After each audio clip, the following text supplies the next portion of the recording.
Thanks once again for joining the ME 101 series. This is the sixth lecture in a series of 10. So we are past the halfway point, and then today we're going to discuss Israel.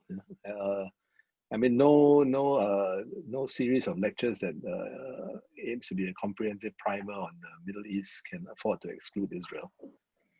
As our chairman, Bilahari Kausikan, is fond of saying, Israel is a Middle Eastern company, and it's not going, Middle Eastern country, and it's not going away anytime soon. As we've all kept abreast of the news, Israel has geopolitical situation has evolved rapidly. I mean, just days ago, something that many thought not possible at all, the signing of the Abraham Accords between Israel, the UAE, and Bahrain took place. One question on everybody's lips has been whether any more deals will follow. So these deals, the Abraham Accords, are a concrete proof of a formation of a de facto front of sorts with major Sunni governments in the Persian Gulf against a Shia-dominated so-called axis of resistance led by Iran. The so-called Sunni-Israeli coalition and the Shia Crescent are just two of the regional axes that affect Israeli strategic calculations. Others include where does Turkey stand, for example. Turkey has been quite vociferous in criticizing Israel of late, despite having so-called close ties with Tel Aviv. And how is Israel positioning itself in the relatively new context of Mediterranean gas politics, where it is aligned with Greece, Syria, Cyprus, and Egypt against Turkey? And of course, the elephant in the room is how the United States' gradual retreat into an offshore balancing role in the region, combined with China's increasing presence, influence the way that Israel competes and cooperates with other regional states. So to take us through this complex web of ties, let me welcome today's speaker, Kevjn Lim, a Singaporean who has made Israel home for many years. How many has it been, Kevin? I've been out of the country for 17 years. 17 years, so you're more Israeli than Singaporean now. Not all of it in Israel, but by now a large part of it. Okay. Yeah, Mr. Lim is a PhD researcher at the School of Political Science, Government and International Affairs at Tel Aviv University, and a Middle East and North Africa consultant for IHS Markit, a London-based firm that provides information and insight into a wealth of areas. So he will talk about Israel, and then we'll leave some time after his lecture to take questions from the floor. Kevin, please go ahead. Thank you, Carl, for the introduction. As I mentioned in the lecture synopsis, part of which Carl has also touched upon, Israel's geopolitical position within the Middle East has evolved dramatically since independence, 1948. In this lecture, what I want to try and do is to bring our focus to a few contemporary areas of geopolitical competition and cooperation. Before looking at that, however, I want to perhaps briefly just look at the past to understand how things have evolved into the present. So in the first decades of Israel's existence, 1948 onwards, Israel's foreign policy was largely marked by wars of survival against its Arab neighbors, and with at least one war marking every decade until the 1980s. So we have, of course, the 1948 War of Independence, the 1956 Suez Crisis, 1967 Six-Day War, and then the War of Attrition that lasted from 1967 till around 1970 for a few years. And then you had the Yom Kippur War, the October 1973 war. These wars were interstate conventional wars against large Arab armies, mainly Egypt and Syria, and to lesser extents, Jordan, Lebanon, and farther away, Iraq, Ba'athist Iraq. They were also marked by a lot of ground maneuver, armor warfare, and air superiority. Diplomatically, other than special relations with a superpower, which meaning the US, Israel also sought to outflank its immediate hostile inner Arab circle which was, of course, back then mainly led by Egypt's president Gamal Abdel Nasser with Soviet support. Israel sought to outflank this inner hostile circle with an outer circle of non-Arab, mainly non-Arab allies and partners. This was known as the Periphery Doctrine. So Israel's partners in this outer circle included Persian Iran, which was back then under Shah Mohammad Reza Pahlavi, Kemalist Turkey, Christian Ethiopia, and to an extent also the Kurds in Iraq and the Maronite Christians in Lebanon. And then starting through the Lebanese Civil War and Operation Litani in 1978, and then more forcefully Operation Shlom HaGalil or Peace for Galilee in 1982, Israel under the right-wing Likud government invaded Lebanon to clear out the presence of Palestinian militants, but then increasingly found itself mired in asymmetric guerrilla warfare. So this form of guerrilla urban warfare then intensified with the Palestinian uprisings or intifadas, starting from 1987 with the rise of Hamas. Hamas also, came into existence in that at the same time. And then again in 2000, the Al-Aqsa Intifada. And this also came to characterize more or less the internal Israel-Palestinian conflict, this asymmetric sort of conflict. But today, Israel's largest threats are no longer existential. You might quibble about what existential means, but they're no longer existential in the sense of being against Israel being pitted against large Arab armies. It's become a combination of a large non-Arab state, the Islamic Republic of Iran, with a population that's 10 times that of Israel's, and a territory that's many times that of Israel's as well, along with Iran's or an Iranian-led axis of resistance, Mehvari Muqawimat in Persian, comprising a coalition of mainly Arab militia allies, who all, however, still engage in asymmetric warfare against Israel. Why asymmetric? Because militarily, Israel remains the region's most powerful state. This then takes us into our first main area of geopolitical competition. Carl has, of course, mentioned this axis of resistance in Iran. So Israel's objective is to contain Iran and its allies, which include, of course, Bashar al-Assad's government in Syria, Hezbollah in Lebanon, and a number of Shia militias inside Iraq, like Kataib Hezbollah, Asad al-Haq, the Ba'ath organization, Hezbollah Nujaba, and so on. Iran's allies have also, of course, include Sunni and not Shia only, but also Sunni Palestinian factions, which reject peace with Israel, starting with Palestinian Islamic Jihad, and to a lesser extent, Hamas. There are also the Ansarullah Houthis in Yemen, which are Shia, but they're Fiver Shivas, Zaydis. They're not exactly Davos by Imameh or 12 Shias of Iran, but there are some joint interests. There are some shared interests with Iran as well. So for Israel, Syria is a key arena right now. In the course of Syria's civil war over the past 8 years or so, Iran has sought to entrench itself militarily. Politically, it was already an ally with Syria. From when Assad's father, Bashar al-Assad's father, Hafez al-Assad, was Syria's president, and particularly when Syria also supported Iran during the Iran-Iraq war.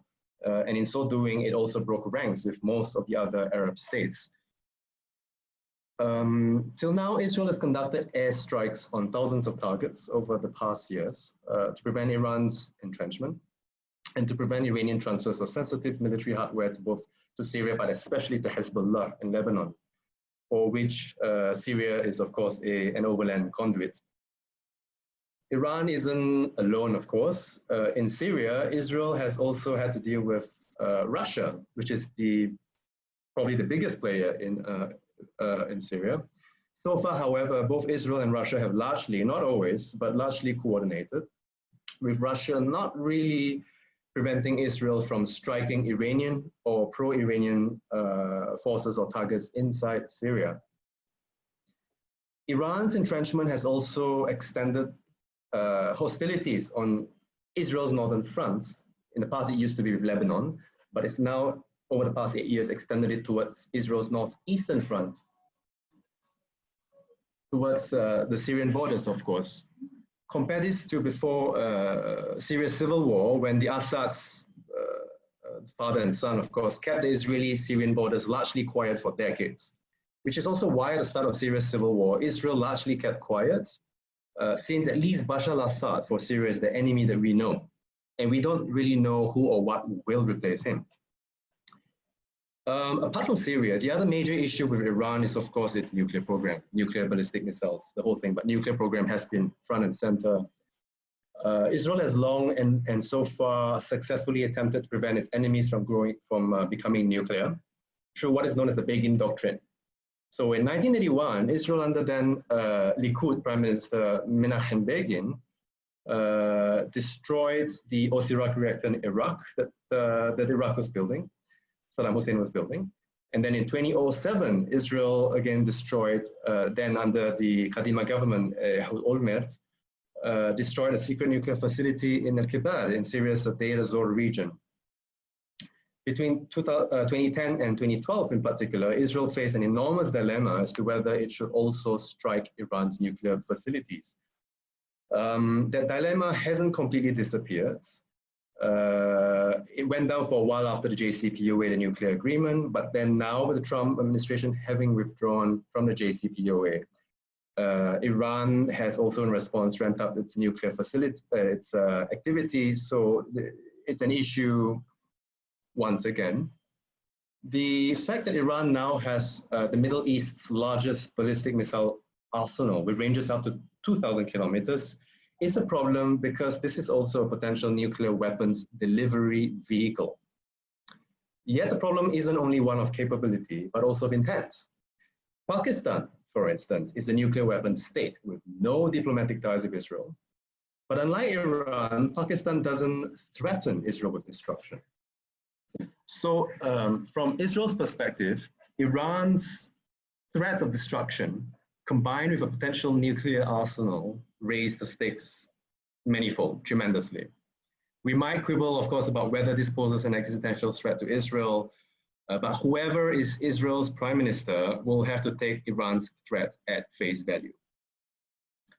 There's been no direct interstate conventional war between Israel and Iran. It's mostly been in the shadows or by proxy. Although in Syria, of course, Israel's airstrikes have also directly killed members of Iran's IRGC or the Revolutionary Guards. In this shadow war between Israel and Iran, there is also the role of assassinations as well as cyber warfare. It's not just kinetic. Between 2010 and 12 in particular, Israel allegedly assassinated a number of Iranian nuclear scientists. I think it killed 4 and it wounded a 5th. And then Iran and Hezbollah responded by targeting Israelis across a number of countries, including in Thailand near to Singapore.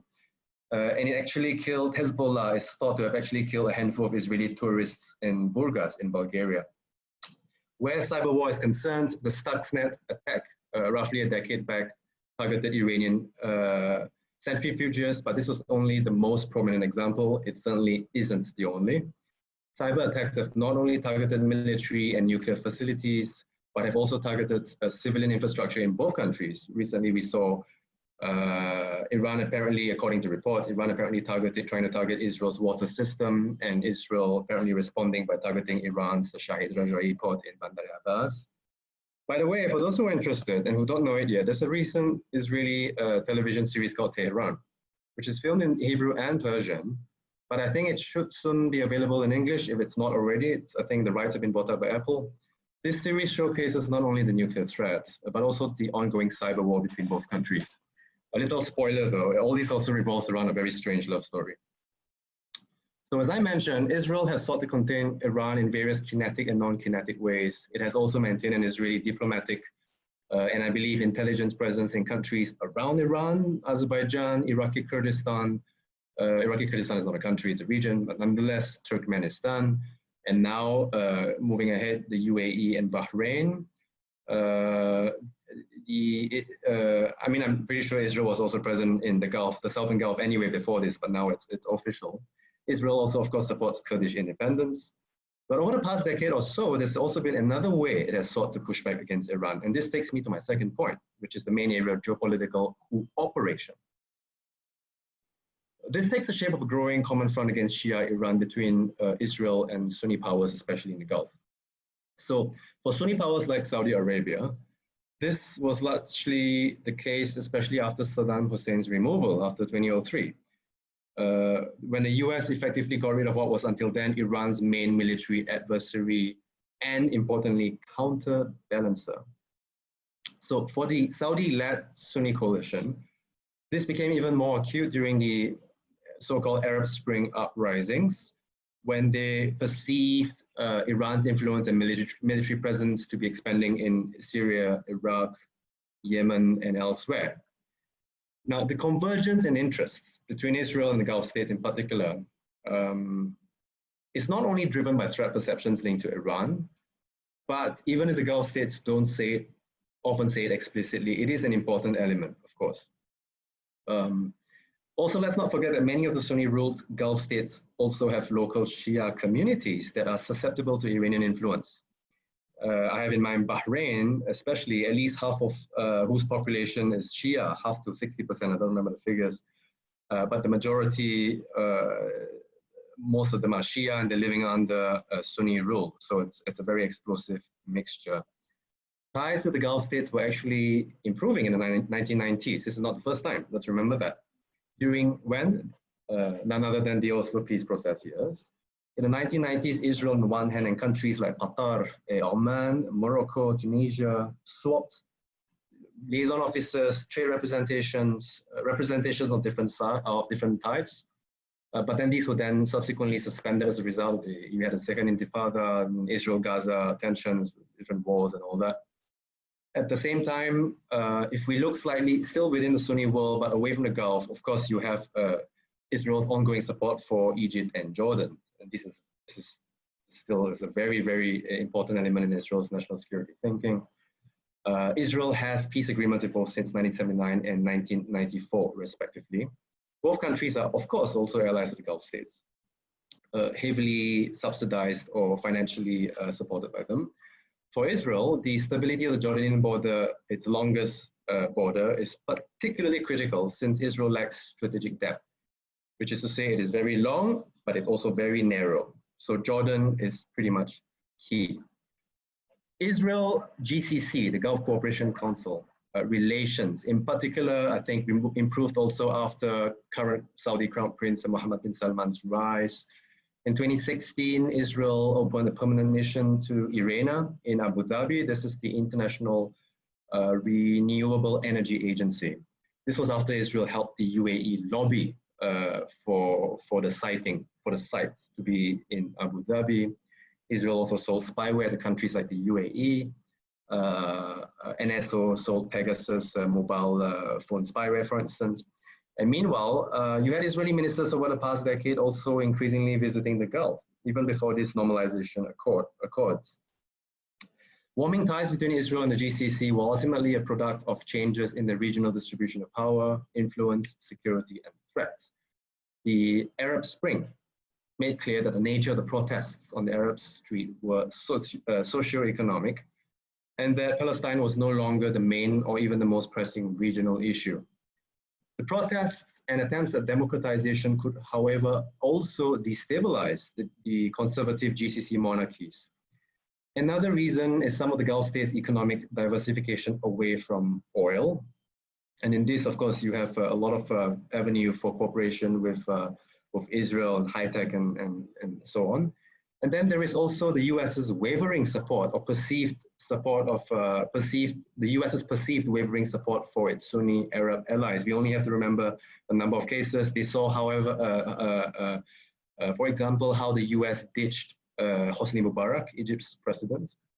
They saw how the US sought to pivot to Asia, and that would, of course, imply moving away from the Middle East. There was also the US's shale oil/gas revolution, which in turn has already reduced American independence, or rather dependence on Persian Gulf energy. The P5+1 that signed the JCPOA, the nuclear agreement in 2015, signed it with Iran without, as far as I know, consulting the Sunni or Gulf states. And also under Trump, we've seen a gradual troop withdrawal from the Middle East, including from Syria, recently Iraq, reduction in numbers at least, and also Afghanistan.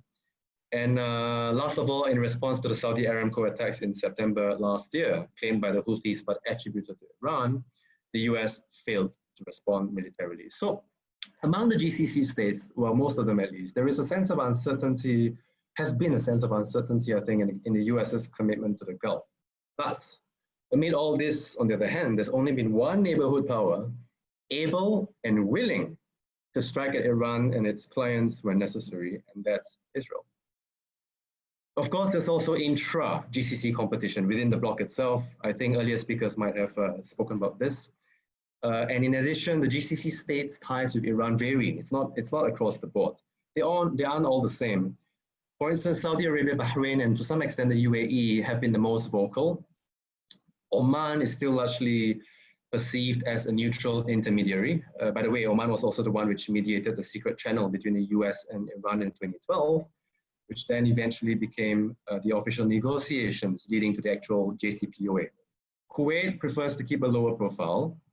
And finally, we have Qatar, which is, Qatar is relatively among these six the closest to Iran, in part also because of the GCC's blockade, the Saudi-led blockade on Qatar from 2017, which had the effect of pushing, among other things, of pushing Qatar closer to Iran and of course Turkey, with which Qatar shares support for the Muslim Brotherhood, the Sunni Muslim Brotherhood. In the UAE's case, it threads a very thin line because it's right on the forefront, geographically speaking. And it has had to, in some ways, moderate its rhetoric against Iran or concerning Iran. Excuse me. The Emirate of Dubai, in particular, is economically very closely intertwined with Iran and has a lot of Iranian residents, some second, third generations and beyond. So it potentially has a lot to lose in the event of tensions with Iran. You've, of course, all heard of the Israel-UAE and also the Israel-Bahrain agreements. They're not peace agreements as such because there never was war, but these are normalization agreements, and that's still pretty significant. In its public rhetoric, however, the UAE, for instance, makes it a point to stress that the agreement is not aimed against any country, Iran, but that it was the UAE's way of getting Israel to suspend its annexation of the West Bank. So the rhetoric, the way it's been couched is of course interesting. Previously, as part of the 2002 Saudi-led Arab Peace Initiative, it used to be Land for Peace when it comes to Israel's peace with the rest of the Arab world. Now Israeli leadership is talking about peace for peace, or perhaps behind the scenes peace for arms, F-35s. Meanwhile, of course, while it has also said that it would not sign an agreement with Israel before the Palestinians have their own state, Saudi Arabia has also opened up its airspace to not only to Air India, but also Israeli air carriers flying directly from Tel Aviv to Asia, potentially also to Singapore at some point if flights ever happen.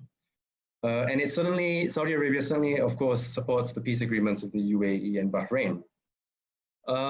Israel's warming ties with these Sunni powers appear to further contradict the centrality of the Palestinian issue to the region, and also the view of the Israeli-Palestinian conflict as a religious conflict, or that Arab solidarity is even a thing. You've all heard of diversionary wars. It's also interesting for me here, in this case, with the UAE, with Israel, whether this is also an example of diversionary peace for domestic political objectives for both Benjamin Netanyahu and also for Trump, the upcoming elections and potential elections for Israel. Now, this all, of course, has created these normalization accords, have created a certain momentum for Israel, and possibly other Sunni governments still to normalize relations. I want to move on now to a third point, which is another increasing arena of geopolitical competition and cooperation for Israel, and this mainly involves Turkey. Israel-Turkey ties, just a quick background, Israel-Turkey ties have been strained since Israel's Operation Cast-Lead in Gaza in 2009, and especially since the 2010 Mavi Marmara incident. The Mavi Marmara event involved, for those who don't know, involved a fleet of civilian humanitarian chartered ships, which tried to run the Israeli blockade on Gaza, but then ended up with the Israel Defense Force killing several activists, all or most of whom were Turkish nationals. Turkey recalls ambassador, ties became tense, and yet trade continued and even increased. And only in late 2016, I think so. About 6 years later, were their respective ambassadors reinstated after reconciliation talks. 6 years. But then that's not the end of the story. Tensions continue on and off. After the US embassy transferred to Jerusalem a couple of years back, and after the recent, of course, Israel's normalization accord to the UAE and then Bahrain, Turkey was one of the harshest critics, alongside Iran and the Palestinians themselves. Imagine the irony of the criticism against the UAE and Bahrain agreements, because Turkey itself maintains diplomatic ties with Israel. Turkish foreign policy itself has changed dramatically, of course, compared to the 2000s when it pursued a zero problems foreign policy. Back then, Turkey sort of exuded this soft power and confidence, and it was often seen, which is often seen as a form of neo-Ottomanism. But in the past decade, Turkey's attitude, including towards Israel, but also the wider region, has increasingly shifted towards more military intervention, hard power, no longer just influence, and tensions have as a result arisen with multiple neighbors. At the moment, this growing axis of conflict between Turkey and Israel specifically concerns gas politics in the Eastern Mediterranean. It's part of a larger regional crisis. You've heard of the growing intra-NATO tensions, of course, between Turkey and Greece and France together, Greek Prime Minister Kyriakos Mitsotakis and French President Emmanuel Macron. It looks as if Turkey right now is trying to take on the entire Eastern Mediterranean and the EU. So in this context, Israel is a big player, I want to stress. It's not the central player, but still for Israel, the outcome would determine its ability to export gas to the EU in particular, whether through pipelines or liquefaction. In January and then July this year, Israel signed and ratified what is called the EastMed, the Eastern Mediterranean Pipeline Agreement with Greece and the Republic of Cyprus, which is Greek Cyprus, involving submarine pipelines stretching nearly 2,000 kilometers. If everything goes to plan, it's supposed to meet, about, I think, 10% of the EU's gas needs or something like that. There are interesting elements of both competition and cooperation here. We have to also remember that at one early stage around roughly a decade ago, when gas was freshly discovered in this area, in the Eastern Mediterranean, these gas discoveries seemed to promise the prospects of regional cooperation.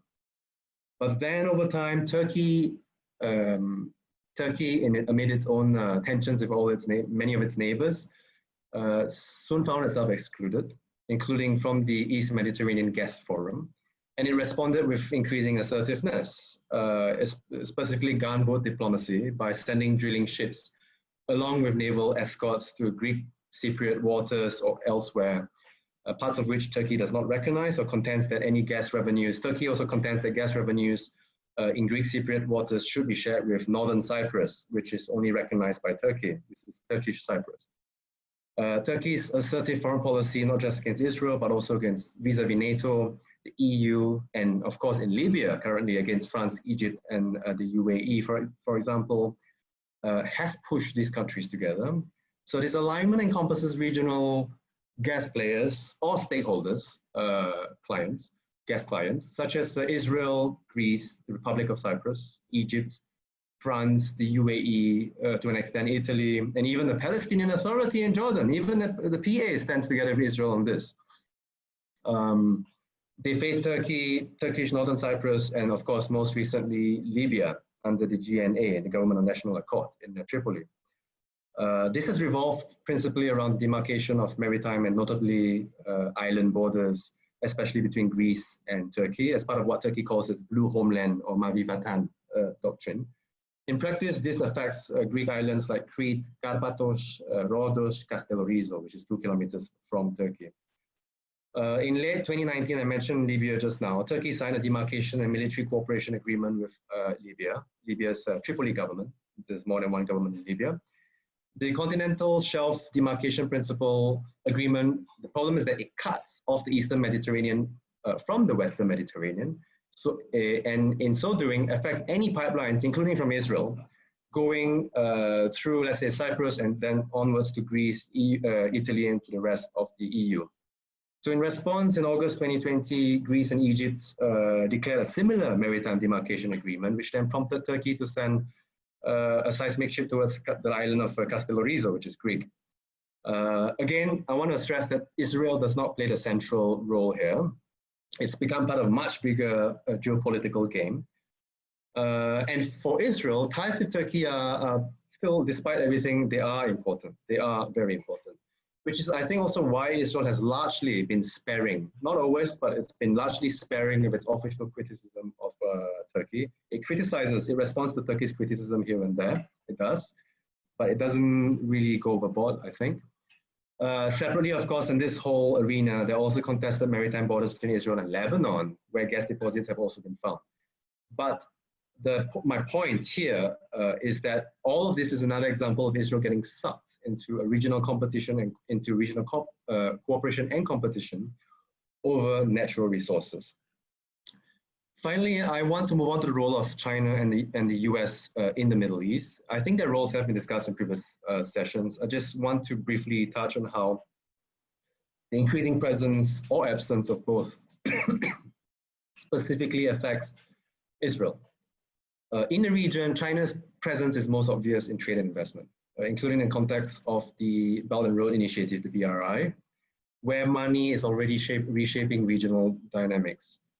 Israel's high-tech and innovation sectors, of course, of particularly high importance to China. BRI projects may have slowed down because of the pandemic, but they'll continue, they'll pick up and continue. Israel is eager to remain a part of this BRI. It was also a founding member of the China-led Asian Infrastructure Investment Bank, the AIIB, which of course the US, Israel's most important ally, has rejected. If BRI eventually brings, and this is a big if, of course, if it eventually brings regional countries together, all the better.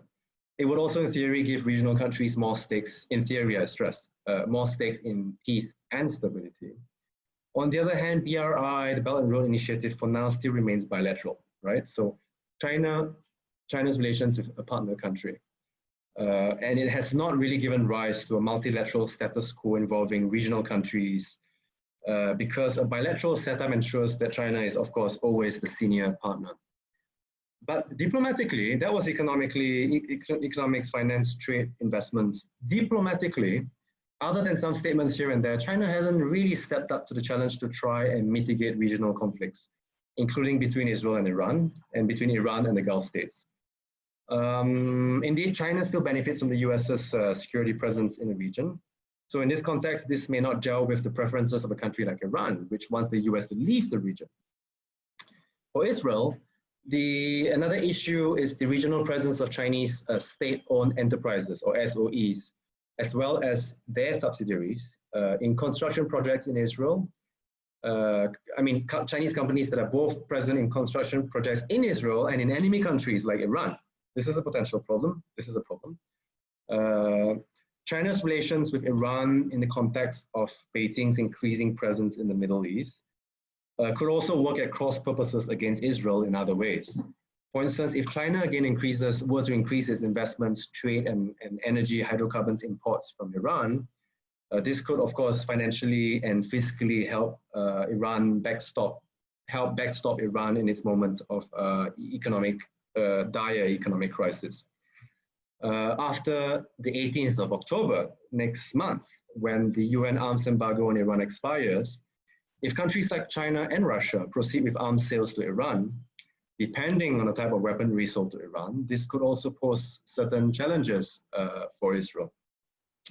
But even then, for now, China's priority appears to remain largely one of balanced rather than lopsided relations with its regional partners. What about the US? The US is increasingly becoming more of an offshore rather than an onshore balancer in the Middle East, which we saw, of course, in the case of the Southern Gulf states' perceptions. Under Trump, the US has gradually reduced its troop commitments, including in Syria and most recently in Iraq. Countries like Russia, Turkey, and of course Iran, on the other hand, are filling some of these vacuums. Globally, if US-China tensions continue worsening, the US will find itself shifting even more resources towards Asia, or the Indo-Pacific region, Asia-Pacific plus India. US regional diplomatic and military commitment, of course, is a key element of Israel's national security thinking, along with the US's commitment to maintain Israel's QME or qualitative military edge. If this all changes, Israel, not in the near term, but in the longer run, may have to compensate for that vacuum. But how so? Perhaps through shifts in diplomatic alliances and possibly an arms build-up beyond current levels. But I stress, Israel does not at present see any other major power patrons at this point, certainly not China. It's still aligned with the US. But over the longer run, and depending on how things evolve, as regional dynamics and the balance of power evolve, and threat and preferences, or the balance of power, threat and preferences change over time and evolve, Israel's leaders will have to reckon with some of these very, very critical questions. So let me get to the conclusion. I think we're good for time. The geopolitical competition that Israel has long faced in the region has fundamentally transformed in nature over the past decades. Rather than major Arab armies, its main strategic challenge is now mainly an axis of resistance led by Shia Iran, taking place across a number of sites of contestation, including Syria, Lebanon, the Gaza Strip, and elsewhere.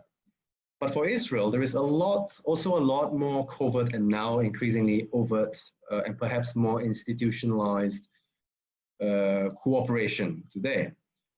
This is thanks to a convergence, if not always a symmetry of strategic interests, but certainly a growing convergence of interests with these Sunni and especially Gulf states. The Palestinians' leading supporters, at least rhetorically, have now become non-Arab states like Iran and Turkey. Remember that these were decades back Israel's regional allies as part of its Periphery Doctrine. How times have changed. The Palestinian issue is no longer as salient or prominent as before, but it is still around, and it's not going to go away. And of course, it needs to be justly resolved for both parties, for Israel as well, not just for the Palestinians, and cannot be ignored indefinitely, despite Israel's current period of diplomatic exuberance. If Israel faces any existential in quotes, challenge at all, I think that in the longer run, it would less likely be from the outside, but more likely from the inside, in the ongoing Israeli-Palestinian impasse and what it has been doing and continues to do to Israel's identity as a Jewish liberal democracy. Thank you. All right, thanks, Kevin. That was very concise and hit all the spots. You mentioned this TV series, Tehran. Well, it's available in Singapore already, so any one of you who is tuning in can get it on Apple TV. We'll now take some questions from the audience. Some notes. If you want to ask your question in person, please turn on your camera and identify yourself. If you choose not to, you can type in a question to the co-host, and we will read your question out to Kevin. So I see Briluteva. You have a question? You have to unmute yourself first. Yeah.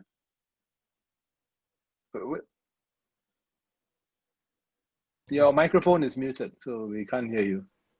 You can't still hear me? Yeah, I can now. Me? Yeah. Yes. Go ahead. I'm a retired civil servant from Singapore. I'm now living abroad in Bahrain. Now, I have two questions for Kevjn. Despite all the rhetorics, etc., profess support for the Palestinians, is it really the end of the road for the Palestinians? And secondly, Lebanon has become a failed state. Now, how is it? It occupies a very strategic position in the Mediterranean, and there are a lot of outside powers are involved in it. How is the situation in Lebanon going to impact the region as a whole, in particular the Gulf region? Thank you.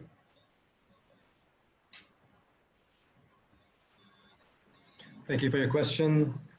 I don't think it's the end of the road for the Palestinian question, for the Palestinian issue. It's certainly become less salient, and that, of course, is the biggest, that is the for the Palestinians, that they are basically the biggest losers in this whole affair. So the Gulf states have, of course, tried to, like I mentioned, touched on earlier, couch their normalization accords with Israel in terms of having created additional leverage on Israel when it comes to the Palestinian issue. For the UAE, of course, and as I understand it, the UAE already expected some kind of normalization accord, an open normalization accord with Israel around this year, next year, I don't know. But then the annexation, talk of annexation sort of brought them, they perked up when that came onto the table, and they chose to use that as leverage and to sort of enter this accord and to try and I suppose defer or to get Israel to reverse its decision on annexation. For Bahrain, it's more rhetorical, of course. Bahrain's foreign minister in the White House lawn ceremony, and also I think before has also said Bahrain's authorities have also said that have also stressed the importance of an Israel-Palestinian resolution. I don't think it's the end. In Israel, it depends on where you sit.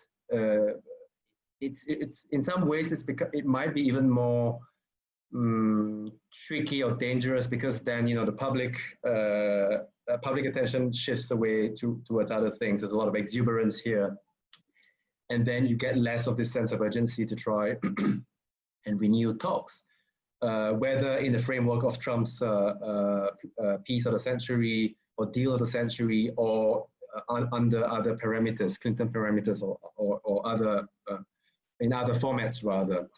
It's certainly not the end. I think Israel, in the end, the decision, the biggest stakes lie with Israel itself, not with anybody else. Israel and the Palestinians, of course. And depending also on how the US coming administrations from November, of course, or rather from January in practice, view the Israel-Palestinian issue. It's something that I see the Biden administration, if Biden were to be elected, trying to shift a bit more attention, of course, back towards this issue. On the Lebanese question, Lebanon right now, yes, since the 4th of August, not since the 4th of August, but particularly I think that explosion in Beirut ports certainly encapsulated a lot of Lebanon's failings. A non-functional government, a failed financial system, banking system, and an extremely corrupt political class. Your question was how it would affect the region. Lebanon, from Israel's point of view, what's important about Lebanon is Hezbollah, because Hezbollah essentially, depending on how you look at it, Hezbollah either holds the Lebanese government hostage, or it is a legitimate indigenous Lebanese player, of course, but it's become, or being the most powerful militia there, it holds a veto on everything the Lebanese government says and does. So from Israel's point of view, the question of a failed Lebanese state also pertains, I think, to how that could contribute to either enabling or constraining Hezbollah. So far, since the 4th of August, initially, if you had seen Al-Manar channel and Hassan Nasrallah's first speech after the Beirut explosion, at that point in time, there was the Lebanese friends or contacts of mine, many of them, the first thing that came to their mind was that Israel was behind this explosion. Some even believed it to be incredibly a nuclear, tactical nuke of some sort. But that seems to have faded away. But the point is that I think at some point also, it seemed as if Hezbollah might have tried to divert attention by, again, raising tensions through attacks, infiltration, so on and so forth, with Israel. Remember, Israel in recent weeks struck and killed, among other pro-Iranian fighters, a Hezbollah official in Syria. and Hezbollah has not yet taken, has not yet had its blood vengeance. That seems to have faded off. The threat of another armed conflict between Israel and Hezbollah. And I think Hezbollah probably calculates that, if it were to be seen and perceived as entering voluntarily another unprovoked military or militarized conflict with Israel, Lebanon in its current state is not going to be able to take that blow. And so maybe for that reason, right now it's sort of standing back and standing down. So, I mean, from Israel, it's mainly Hezbollah. A failed Lebanese state for Israel, we saw something similar in Syria. In terms of refugees, for instance, it's not something that's affected Israel, although Israel has allowed Syrians to enter for medical treatment and other things. So it's not an issue to the degree that a North Korean collapse would affect China, right? Of course, now that Macron is taking the lead in Lebanon and Saad al-Hariri and at least the Sunni, the what is called the 14th March Alliance, Saad al-Hariri, the Phalangists and the Christians, all the Christians except for Michel Aoun, they really have their hands tied now. They have to sort of toe France's line, basically the West's line in terms of reforms and all that. It is a positive sign if we're looking at it from Israel's point of view. Yeah. I hope that answered your question.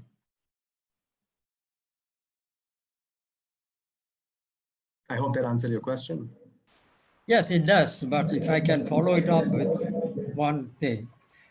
Donald Trump said there are 4 or 5 countries in the region ready to do normalized relations. Is it correct, or is he serious, or is just designed for November 3? Look, I know for a fact that there are, other than the 2 that have signed normalization accords, there are a number of Sunni countries. In fact, there is also Shiite Azerbaijan, but then it already has ties with Israel. There are a number of Sunni countries that have maintained different levels of ties with Israel. For instance, Oman is one of them. I mentioned earlier that Oman tends to be viewed and tends to look at itself as some sort of mediator. Whether it's going to jump in next, I don't know. But Oman attended the 2019 Bahrain summit, which I think was quite a telling indicator. Apart from Oman, you also have well, Saudi really is the big question, because in the end, if Saudi were to do a normalized ties with Israel, that would be a big deal.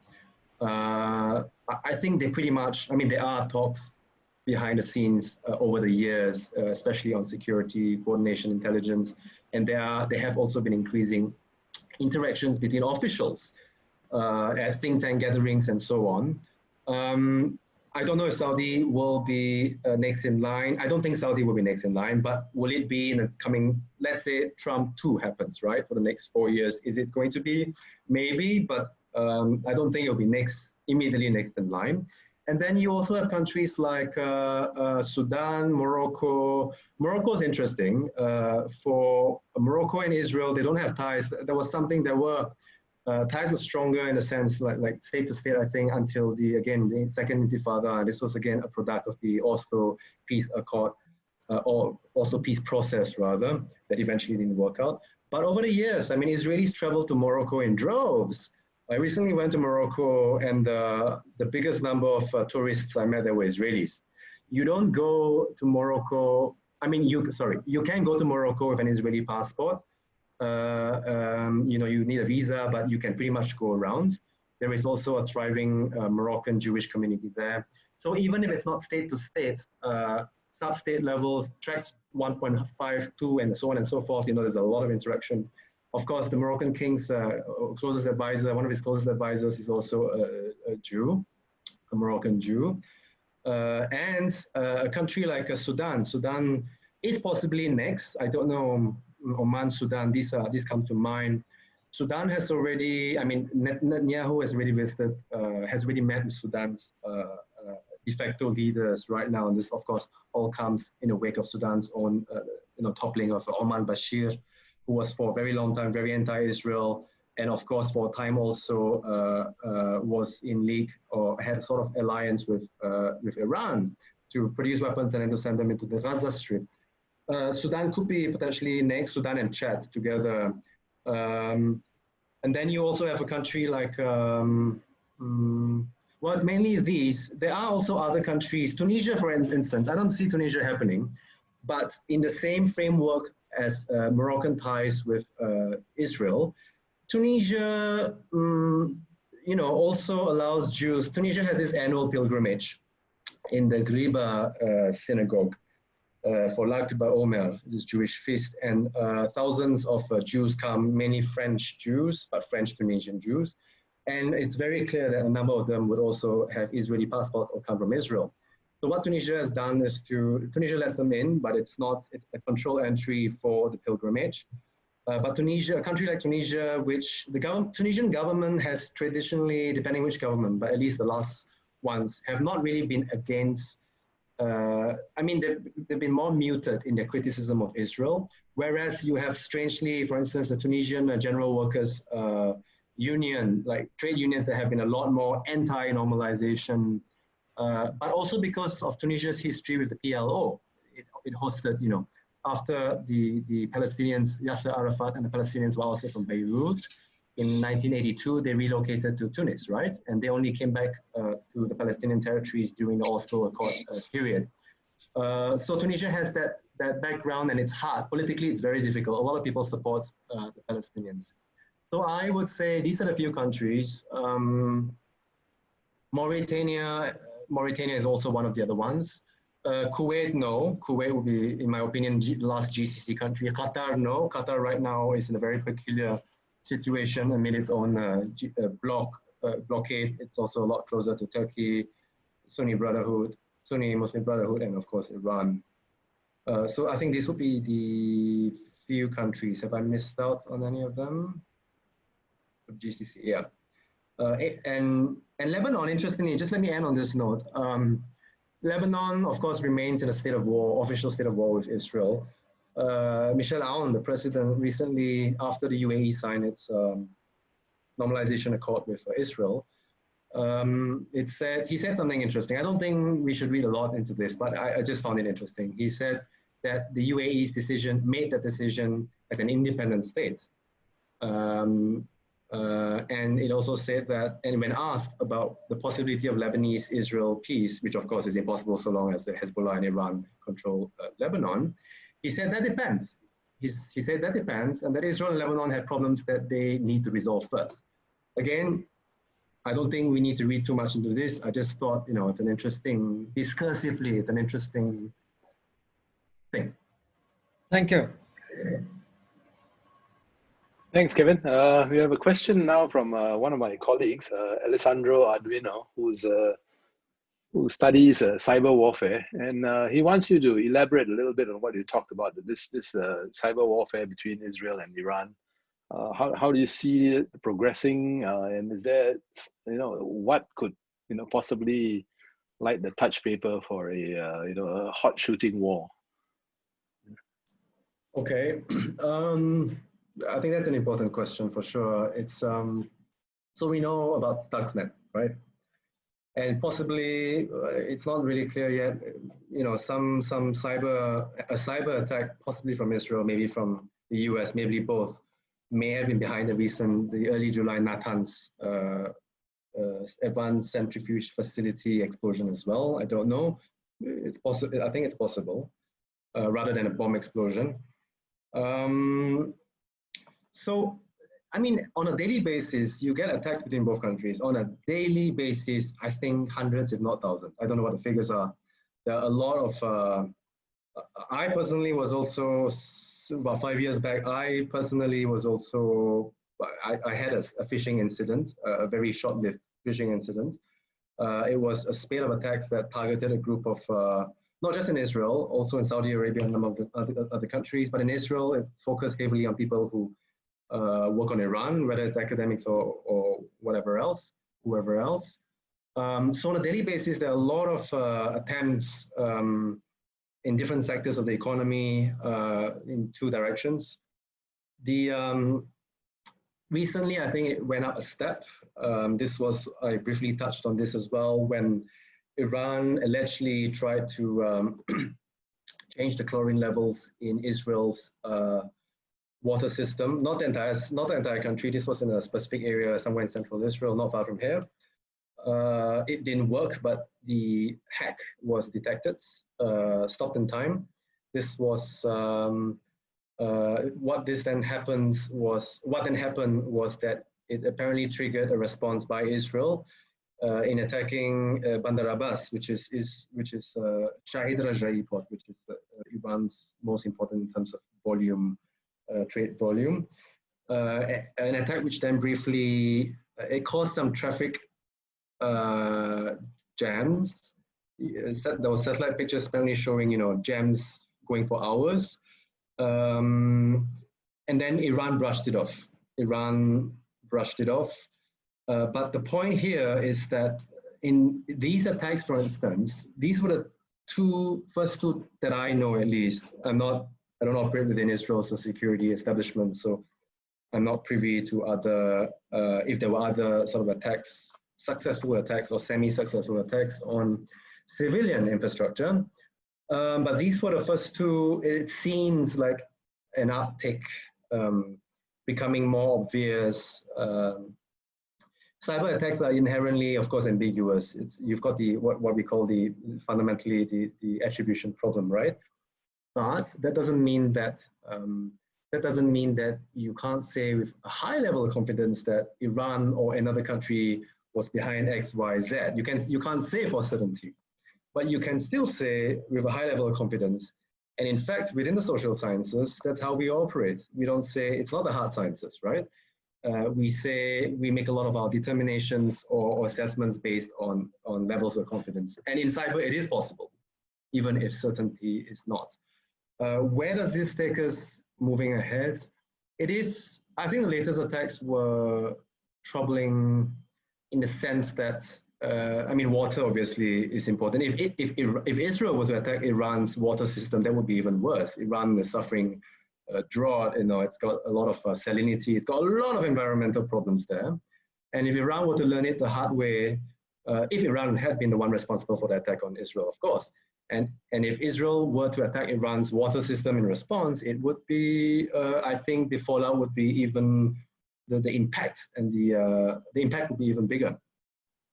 It's a worrying trend. Israel has a very strong, well, relatively speaking, a strong protection of cyber critical facilities, critical infrastructure, cyber protection, defense rather. It also has an authority that's been set up to basically oversee these critical facilities. But these are critical facilities, or infrastructure rather. They don't cover the whole country. They are mainly state concerns. They don't cover private businesses or private banks or private this and that. So the vulnerability is still there. Iran's, on the other hand, Iran's cyber defenses, it's hard to assess. It's hard for me to assess, at least. Maybe Alessandro, you might have a better idea. I think that Iran's offensive capabilities are probably higher than its defensive capabilities, which of course then, if that's true, it then it's a problem for Iran because it may attack, even if surreptitiously. But then, would it be able to absorb in return attacks of a similar scope or impact?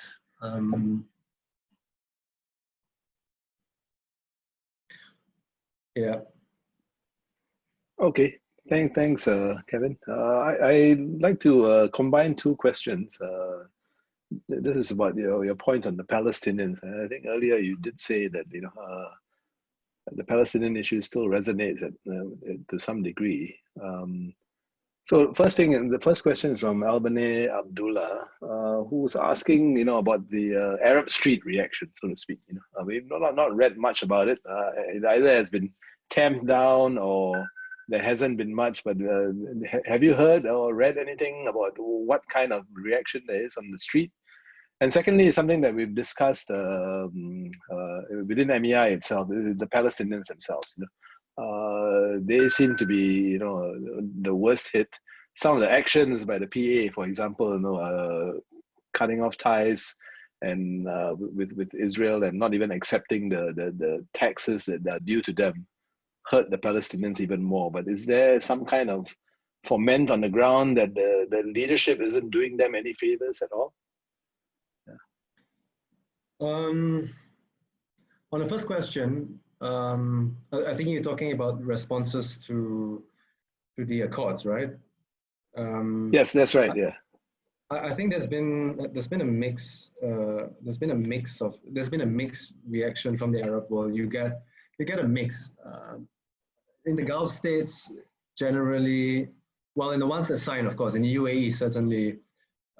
You've in Saudi Arabia, you get writers in the Arab press praising, supporting, lauding the Accords. But the picture is varied. You also get, within the Arab Street, I'm not talking about Iran or Turkey or the Palestinians, you also get, I think you've also had criticism from countries, or not countries, but, or not only countries, but also from civil society or just within the society, from the Arab Street in countries like Tunisia, I think even in Morocco. So I think it gives you, and put aside Lebanon and Syria and all these are, I mean, it's quite clear, at least the elites oppose it. So I think it's a very, some do see it as a betrayal, many perhaps do see it as betrayal. In some ways, the way that these normalization accords, and particularly the UAE one, have been couched or conceived of, especially with regards to Trump and the F-35s and the upcoming elections and all that, thus has sort of shifted the focus from principles, the Oslo peace process, principles of peace, different parameters and all that, towards one of very hard-nosed interests. You gain some, I gain some. But within the Arab Street, it's been a very mixed. There have been praises, of course. But there have also been criticisms. On your second question, which was about the PA, yes. So Mahmoud Abbas, a lot of this was largely in response to not to the normalization accord, of course, but to Trump, to Trump's advent, and then subsequently Trump's peace plan, the moving of the U.S. embassy. By the way, when the U.S. embassy initially moved, or when it moved in name, because most of the staff, even before COVID, still basically remained in Tel Aviv.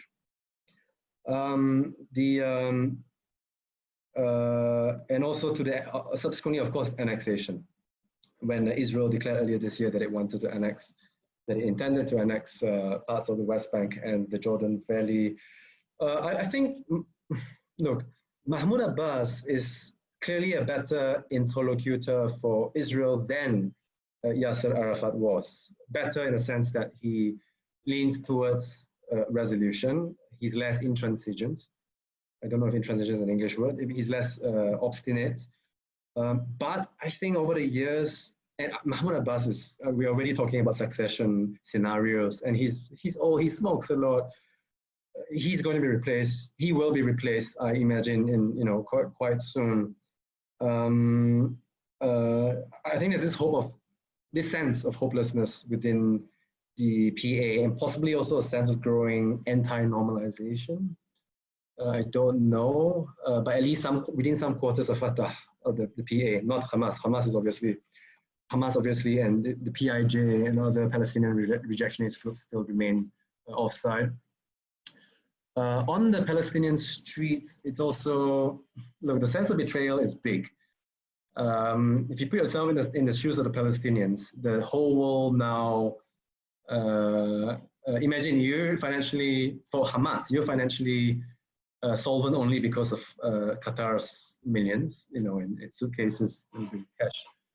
and then for the PA, you are essentially also on life support. And now with the US having axed its contributions to UNRWA in particular, and USAID, USAID projects in the Palestinian territories, I mean, financial support's gone down even further. So the sense of hopelessness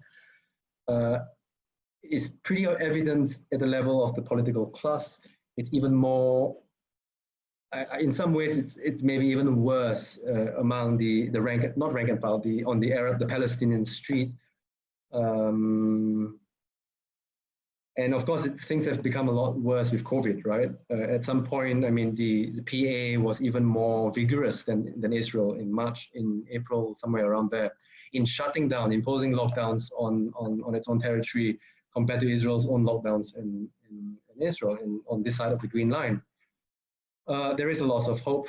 I don't know if we are looking at a potential next uprising. I don't know if they call it a third intifada. There was already a sort of third intifada in recent years, what we call the lone wolf intifada, when you had the lone wolf stabbings. But if there's going to be a bigger groundswell with larger scopes and larger groups of people, especially from the West Bank and not only from Gaza, I don't know that is possible. And then the other thing to take into consideration is, of course, the potential reconciliation between Fatah and Hamas, and where, if that happens, where that would put them vis-a-vis Israel. All right, thanks. We have a question now from another one of my colleagues. Feng Chin, you raised your hand. Please go ahead, turn on your camera and ask your question, please.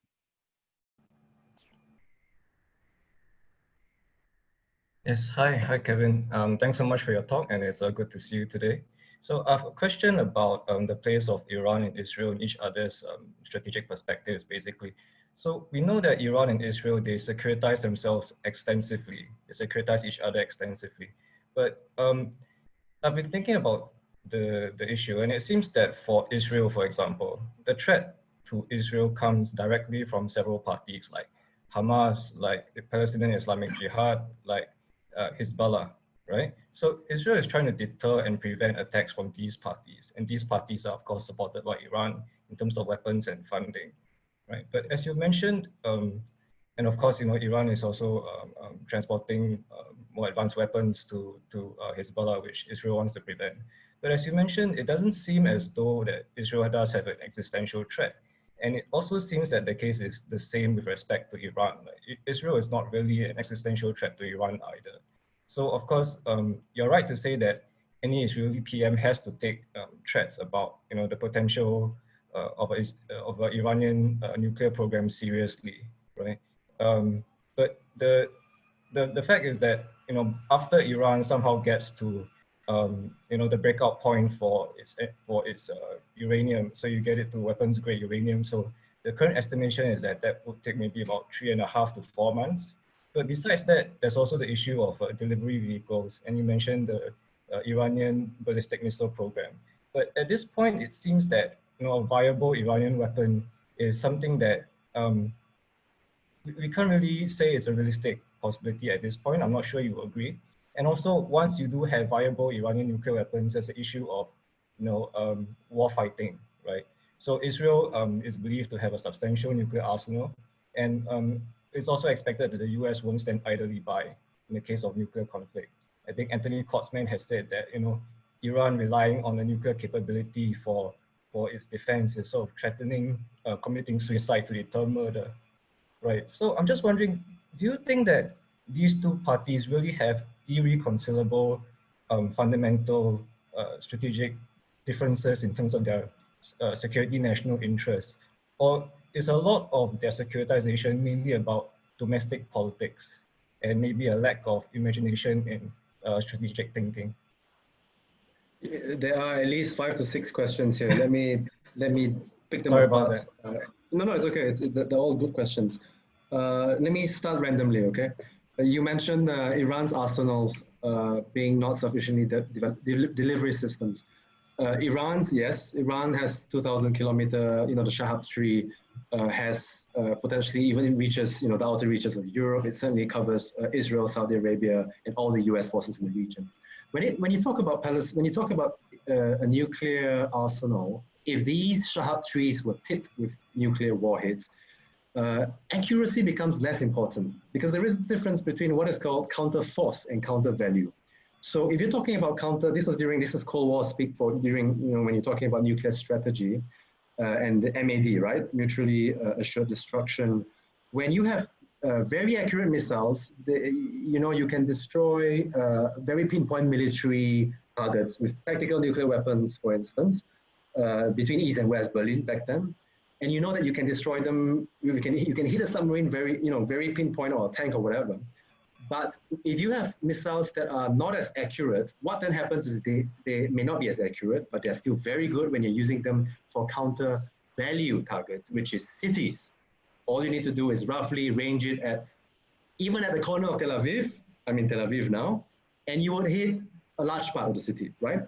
So that's one thing. That's with regards to the delivery systems. Securitization. You are very right. For those who are not familiar with this term, securitization in international relations theory is basically a process where a political actor, trumps up an issue. So an issue may not really pose a threat, but then that actor trumps up issue X, Y, Z for various other political objectives, including re-election or political survival. So that's securitization. In Iran and Israel's case, it's very prominent. In Israel, let me start with Israel. So, in the 1980s, and this has also to do with the strategic interest that you're talking about if there is a clash. So we know that Iran and Israel have had no wars. They've got no shared borders. They were even allies, even though it was a bit under the table during the Pahlavi era. And then things changed. In the 1980s, even with Khomeinism, this whole fundamental, this ardent, burning revolutionary rhetoric coming out of Iran, you had Khomeini allowing Iran to buy weapons from Israel, U.S. weapons from Israel. So it was this very pragmatic cooperation. Iran, of course, was locked in its death grip with Iraq. It had to seek help wherever it could find. And the Israelis, for their part, also long kept the hope during the 80s, at least, of trying to reach out to the more moderate segments of the government, the fledgling government, to try and change their policy. You're right. Okay, so what's happened, I think, is that since then, and already right from the start, and even before the Iranian Revolution in 1979, you have the Islamic Republic of Iran, the IRI, its raison d'etre, essentially being built on a certain ideology. Now, I'm not saying the ideology determines all of Iran's actions. It does often, but often it comes up against hard power realities, and then it has to shift. But part of this ideology, two very, very fundamental elements of this ideology is anti-Americanism and anti-Israelism, whatever. The anti-Americanism is flexible. Even Khomeini has agreed to talks and may agree to talks again in the coming months with the US. But when it comes to Israel, it's pretty much it deadlines. It's pretty much the same, more or less, whether you're under the reformists, even during Khatami's time, or Rouhani. They have been changing rhetoric. Rouhani, for instance, wishing happy Rosh Hashanah, Shana Tova, the Jewish New Year, which is actually now also back then, some years back, to Jews all over the world, including in Iran, all over the world, he said. Or Khatami at one point, Mohammad Khatami was president when he said, during his time, one of his vice presidents, Iftikhar Masoumeh, also apparently accorded an interview to an Israeli newspaper. So there are little signs like that, but overall, the cross-factional approach to Iran has been more or less constant, as opposed to the US. So I think what has happened is that through the 1980s and then into the 1990s and until now, this ideological element has created a bit of a blowback, if you will, in the sense that it's become so ingrained that Iran's political class, those that believe in the IRI, in veloyat faqih, the rule of the juris consult, it's very hard for them to say, it's a very high tree that they cannot step away from. For Israel, the 1980s, Iran really posed no direct threats. It was stuck in its own war with Iraq. And then in the 1990s, with the shifting with the end of the Cold War, with the US becoming the sole superpower, things change. And then under Bush and then subsequently under the Clinton administration, of course, you had a lot of attention, all the attention focusing on the Palestinian issue at the expense of the Iranians. And I think securitization for Israel effectively began around then. This was a Labour government, by the way, not Likud. Shimon Peres and Yitzhak Rabin. But under Netanyahu, it certainly has gone up a lot. And if I take your attention back to 2010 to 2012, or even 2009 to 2013, if you stretch that a bit, if you look at the Israeli press and Israeli TV, you had a lot of, back then it was Netanyahu and then Defense Minister Ehud Barak. You had a lot of pushback from the, who else? From the security establishment. You had Meir Dagan at one point, the former chief of the Mossad, who passed away some years back. Back then, even calling it a stupid idea to strike Iran. Now, this is not saying that all of them oppose, they want to be friends with Iran, but this was very specifically in line with, or in response to Netanyahu's, or suggestions that Israel might strike Iran. This is a very specific thing. And Netanyahu's own, the whole rhetoric about wanting to strike Iran, we have to strike Iran, there's a breakout time, the UN where he showed the bomb, this sense of urgency, it is securitization to the degree that he or, Israel's other decision makers, especially, and particularly from the professional class, from the security establishment, if they even believe that a nuclear armed Iran, I'm not talking about Iran now, but a future nuclear armed Iran would pose an existential threat. And there was a lot of pushback. So in that sense, it was certainly securitization. And one of the good things is that a number of good things have evolved from that. One of them, of course, is this Sunni alliance. Again, I say this Sunni alliance, I don't think it's all based on Iran, but a part of it certainly is based on Iran. It's also taken the world's attention away from the Palestinian issue. And the third thing that it's done at home is that if you look at electoral campaigns here, you get, you get in the previous ones, Israel had 3 back-to-back, right, over the past many months. You had Netanyahu being portrayed as Mao Bitachon, like Mr. Security. He's the only one that can lead Israel against its enemies and to effectively counter them. So it's, it's also for electoral purposes. There's a lot of securitization. For Iran, similarly, like I said before, a lot of that is built on ideology. So it's a very tall tree it can't get off from. And for Iran, whenever things go bad at home, Iran may not pursue diversionary wars in the sense that we understand it in international relations, but it does, especially during Mahmoud Ahmadinejad's presidency. There was a lot of rhetoric against a lot of Holocaust denial, a lot of rhetoric against Israel. It riles up, some kind of feeling among certain segments. A lot of Iranians today also think it's, pardon me, about bullshit, but it does create some sentiment among some sectors.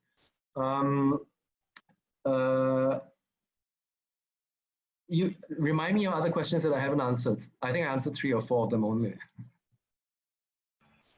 Yeah, so you answered most of them, but I just have one question I'd like to ask you about the nuclear the issue. So because one issue is whether Iran has managed to militarize the designs to fit on that ballistic missile that you talked about, right? So we know that they do have a ballistic missile capability, and you're absolutely right about the counter value targeting. It makes exact sense. And Iran can survive the destruction of several cities, but Israel really can't. So that's absolutely true. But in terms of militarization of the warhead, how far do we think that Iran is with respect to that? So the construction of a nuclear weapon involves 3 parts. You've got fuel enrichment. The fuel could be uranium, it could be plutonium. Plutonium is not enriched, plutonium is separated from spent uranium fuel rods. The second element is the delivery capability weapons, right? And we know that Iran has this too. We know that Iran has got at least a counter value, if not necessarily a counter force capability it can strike. We saw that actually accuracy is improved when we saw that in January on Ain al-Assad base in Iraq and on Erbil base. And that Iran on the fuel front, it has also its high water mark was 20% enrichment to 20% fissile purity, and we know that from there to 90% militarized grade, it's much easier. That the curve it's not as steep. We know that Iran has also has done experiments with plutonium separation, which is why the Arak heavy water facility is of concern because of proliferation concern, because that's where you would get your plutonium does not occur naturally. It only occurs in an artificial setting, which leads the third thing, which is weaponization. The weaponization of a nuclear warhead, as far as I understand it, and this really is the issue, part of the issue between the IAEA and Iran now with regards to Iran's past experiments in the miniaturization of the warhead, in the weaponization. I'm no physicist, but as far as I understand it, to fit, a conical shape, to fit something, you have to engineer, first of all, uranium metal or plutonium for that matter, into a certain shape that fits within the conical, the Shahab trees conical, or any other missile system, the cone rather. And you have to do it in a way that allows this chain reaction to be optimized. This chain reaction, whether it's, well, in Iran's case, it's not a hydrogen-based bomb. It's a nuclear, it's fission, it's not fusion, right? If Iran were to get a fusion capability, that's several times more powerful than a fission bomb. But I don't think that Iran, as far as I understand it, I don't think that the past experiments, at least those that have been reported by the IAEA, have reached the point where Iran, the bottom line, that Iran has been able to fit it successfully and to optimize it rather, to optimize its shape to have it fit within a conical device. Its past experiments have included detonators, neutron, I don't know what you call this, but detonations at Parchin. This was the main issue at the Parchin facility, where Iran apparently also had help from a Russian, at least one Russian scientist. But the long and short of it is I don't think Iran has been able to weaponize, and by that I mean to fit it effectively into the Shahab 3. Is it far? I don't know.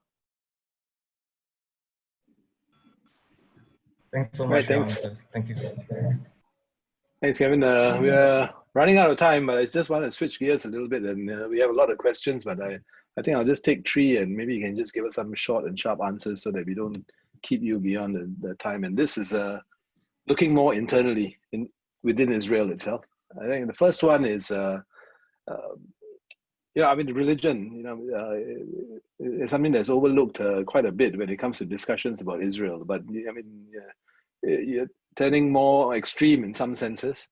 The Netanyahu is actively courted the ultra-Orthodox, but those are this has implications for economy and so on down the road, because the yeshiva system doesn't actually prepare people for the high-tech modern economy that Israel actually needs. So how do you see this going down the road? That's the first one. The second one is in the light of all these. Can I answer in turn very quickly? I'll sure, go ahead. So I don't lose my train of thought. The yeshivas do not prepare people, but then over recent years, they've already started preparing people for the real world. Like a lot of, especially women, have gone into the high-tech sector. And that's very interesting. I mean, the men, no, but the women have. So as a whole, as a sector on the whole, the Haredi sector, the ultra-Orthodox, it's become better. There are also some involvement in military conscription, of course. It's not reached any acceptable level, but it's still. And then religion, look, Israel's a coalition system, right?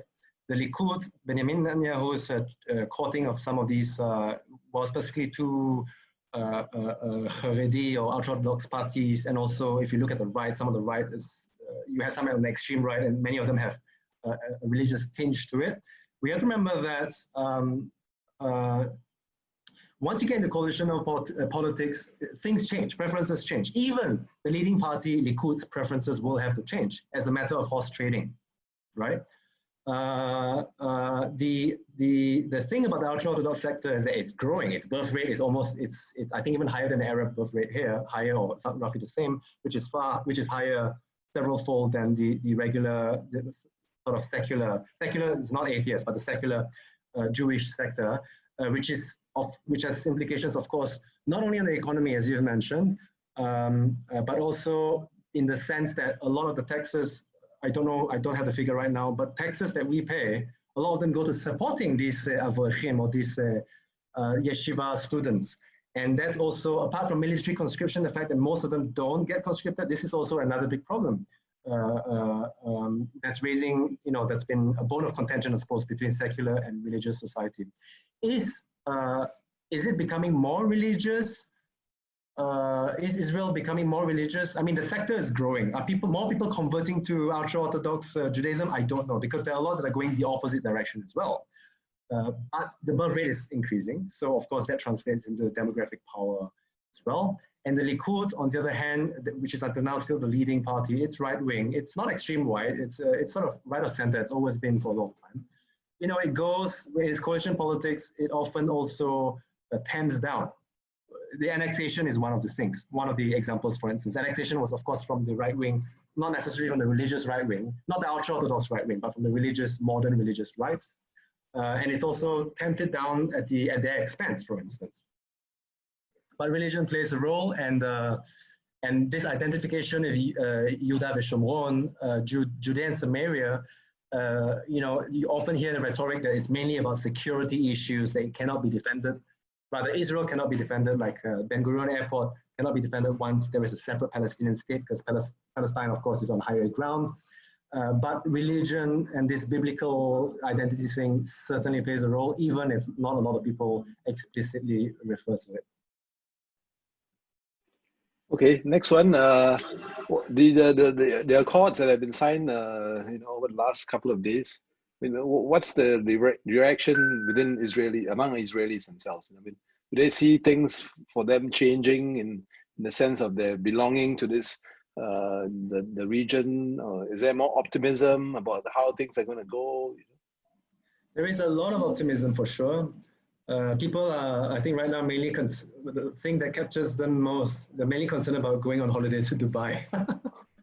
But, you know, it's, there's a lot of optimism for sure. When the UAE Accord was signed, the Tel Aviv municipality had projected the flag of the UAE on it. And by the way, after the Lebanon Beirut port explosion, Lebanon's flag was also there, which was pretty interesting. Because this was only the second and third time that we've only seen something like that. Before that was Egypt. Some years back when the Egyptian Copts were killed, Israel also projected Egypt's flag there. But my point is that there is a lot of people, I think, well, at least the people that I see and interact with, certainly there is exuberance here. I mentioned this word earlier, and I think that word is not, I don't think it's an over-exaggeration at all. That we are preparing to open up Israel. There are concerns, of course, in opening up the economy, for instance, to Dubai, DP World, for instance, which is thinking of buying a part of Haifa port, things like that. Arabs, you know, Arab countries buying up Israeli concerns. But that apart, if you're just talking about peace, I think peace is wrong again. It's normalization, right? There is certainly a lot of normalization, certainly a lot of optimism. And even among the political class, this stretches into the opposition. So the opposition, led by Yair Lapid from Yesh Atid, There Is a Future, he's very vocal against, I mean, all opposition leaders. This is a no-brainer, right? But I think the opposition as a whole has also very much supported these accords, so they stand together on that. Whether or not these accords were built on principles of peace or on more hard-nosed interests, at this point, you know, nobody really cares. People are excited here, and people want to fly to Dubai tomorrow. And Bahrain too. Well, a small community of Bahraini Jews, right? Bahrain has a lot of Shia, so that's a bit tricky. Well, you know, there was a report about Bahraini Jews. There are about 50 of them, and they're very excited too because they have relatives in Israel and they want to visit as well. Well, I think I'll have to let you go. Thanks for your time. It's been very, very interesting. We've had a lot of questions that will have to go unanswered, but thank you very much. You're entering a lockdown, so I hope you'll survive it. I'm sure you will, but I hope it's a comfortable one, and somehow try and enjoy the holiday season. Yeah. For the rest of you, please do join us next week when we turn our attention to the economic transformation of the oil-producing countries in the Gulf, which is a very key part of what we are looking at MEI as well. So thanks, Kevin. Take care and stay safe. Thank you very much, Carl. Thank you all of you for attending this. Thank you. Okay. Talk to you soon in person, I hope. Yep. Yes, I hope so too. Cheers. Bye.